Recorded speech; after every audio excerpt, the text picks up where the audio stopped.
അപ്പോൾ ഈ ഒരു ജ്യൂസ് തയ്യാറാക്കി എടുക്കാൻ വേണ്ടിയിട്ട് ഞാൻ ഈ ഒരു അവക്കാഡോ ആണ് എടുത്തിട്ടുള്ളത്.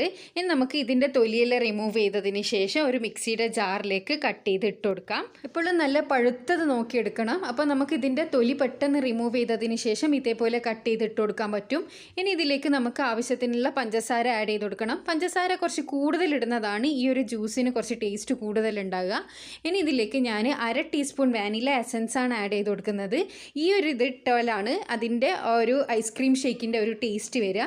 പിന്നെ ഞാൻ കുറച്ച് ഐസ് ക്യൂബ്സും പിന്നെ പാല് ഐസ് ക്യൂബ് ആക്കിയതുമാണ് ഇട്ട് കൊടുത്തിട്ടുള്ളത്. ഡയറക്റ്റ് പാൽ ഒഴിക്കാതെ അതിൻ്റെ ക്യൂബ്സാണ് ഇട്ട് കൊടുത്തിട്ടുള്ളത്. ഇനി ഇതിലേക്ക് ഞാൻ 1/2 കപ്പ് വെള്ളം ഒഴിച്ചു കൊടുക്കുന്നുണ്ട്. 1/2 കപ്പ് വെള്ളം ഒഴിച്ചു കൊടുത്തത് എന്താണെന്ന് വെച്ചാൽ പാല് കട്ടിയായിട്ട് ഇട്ടത് കൊണ്ടാണ്. ഇനി ഇതൊന്ന് അടച്ചു വെച്ച് നമുക്ക് നല്ലവണ്ണം ജ്യൂസ് ആക്കി എടുക്കണം. അപ്പോൾ ഇതാ നമ്മുടെ ജ്യൂസ് ഇവിടെ റെഡി ആയിട്ടുണ്ട്.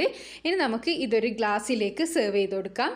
ഇത് എല്ലാവരും ഈ വനില എസൻസ് ഇട്ടിട്ട് ഈ അവക്കാഡോ ജ്യൂസ് ഒന്ന് അടിച്ച് നോക്കുക. വളരെ ടേസ്റ്റിയാണ്. ഒരു സ്പെഷ്യൽ ടേസ്റ്റ് ഉണ്ടാവും ഇതിന്. അപ്പോൾ എല്ലാവരും ഒന്ന് ട്രൈ ചെയ്തതിന് ശേഷം നിങ്ങളുടെ അഭിപ്രായം അറിയിക്കാൻ മറക്കരുത്. പിന്നെ ഞാൻ വെള്ളം 1/2 കപ്പ് ഒഴിച്ചതിന് പകരം നിങ്ങൾക്ക് പാല് തന്നെ വേണമെങ്കിൽ ഒഴിക്കാം. പക്ഷേ കട്ടി കുറച്ച് കൂടുതലായിരിക്കും. അതുകൊണ്ടാണ് ഞാൻ പാൽ ഒഴിക്കാതിരുന്നത്. അപ്പോൾ നിങ്ങൾ അത് നിങ്ങളുടെ സൗകര്യത്തിനനുസരിച്ച് ചെയ്യുക. അപ്പോൾ എല്ലാവരും ഇത് ട്രൈ ചെയ്തതിന് അഭിപ്രായം അറിയിക്കാൻ മറക്കരുത്. അപ്പോൾ എന്നും പറയുന്നത് പോലെ തന്നെ എൻ്റെ ചാനൽ സബ്സ്ക്രൈബ് ചെയ്യാത്തവരാണെങ്കിൽ ഒന്ന് സബ്സ്ക്രൈബ് ചെയ്തതിന് ശേഷം അടുത്തുള്ള ബെൽ ബട്ടൺ ക്ലിക്ക് ചെയ്ത് ഓൾ എന്നുള്ള ഓപ്ഷൻ കൂടിയും ക്ലിക്ക് ചെയ്യുക.